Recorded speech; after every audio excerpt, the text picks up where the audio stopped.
ეს ვიდეო ინსტრუქცია არის მათთვის, ვინც არ იცის Word-ის საჭირო ფუნქციების გამოყენება. აუდიო ფაილის გადმოწერის შემდეგ, როდესაც გადმოიწერთ ტექსტურ ვერსიას Word-ის ფორმატში, თქვენ შეიძლება დაგჭირდეთ კონკრეტული მონაკვეთის ტექსტის მოძებნა სიტყვის ან სიტყვათა წყობის მიხედვით.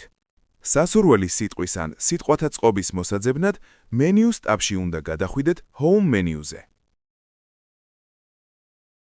ძიების ფუნქციის მენიუს ჩასართავად დააკლიკეთ ღილაკს Find. მარცხენა მხარეს გამოტანილ ნავიგაციის მენიუში ჩაწერეთ სასურველი სიტყვა, რომელიც გსურთ რომ მოძებნოთ სრულ ტექსტში.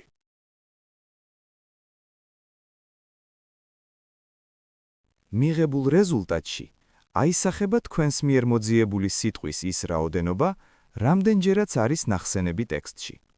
ასევე, პირველი მოძიებული სიტყვა პირველივე ნაპოვნ გვერდზე მოინიშნება ყვითელი ფერით. მეორე შედეგის სანახავად დააკლიკეთ მეორე ველს, რის შემდეგაც თქვენ ფაილში ნახავთ მეორე შედეგს, Timelines, თუ რომელ წუთზე ან წამზეა ნახსენები ეს კონკრეტული სიტყვა. და ასევე ეკრანის ქვედა მარცხენა კუთხეში შეგიძლიათ იხილოთ თუ რომელ გვერდზეა ეს კონკრეტული სიტყვა ნახსენები. მესამე სიტყვის, Timeline-ისა და გვერდის სანახავად დააკლიკეთ მესამე ველს, რის შემდეგაც იხილავთ ამ სიტყვის მდებარეობას. სიტყვის ძიების ველის გასასუფთავებლად დააკლიკეთ გასუფთავების ღილაკს. სიტყვათა წყობის მოსაძებნად ჩაწერეთ ველში სასურველი სიტყვები ან წინადადება. რეზულტატის ველში გამოჩნდება იმ რაოდენობის ჩანაწერი, რამდენჯერაც არის ნახსენები ფაილში მოძიებული შედეგი.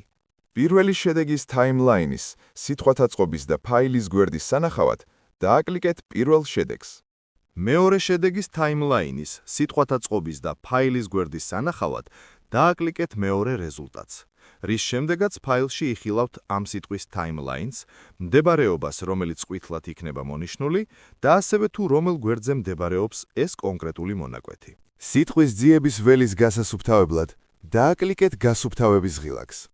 თუ თქვენ ჩაწერთ სიტყვას ან სიტყვათა წყობას, რომელიც თქვენს ფაილში ნახსენები არ არის, შედეგის ველი იქნება ცარიელი, რაც ნიშნავს, რომ ასეთი სიტყვა ან სიტყვათა წყობა არ მოიძებნა.